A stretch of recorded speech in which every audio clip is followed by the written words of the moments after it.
Hello! So we're back in France. Now we're in Provence. It's gorgeous. I'm on top of a castle, on top of a cliff at Baux-en-Provence. Very beautiful. Let me just show you around, shall I? Gorgeous. Please, look how pretty all this is. Beautiful. And look at all the olives. Olives as far as the eye can see.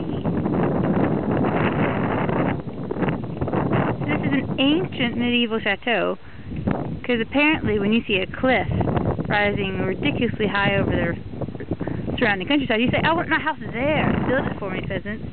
And that's what happens.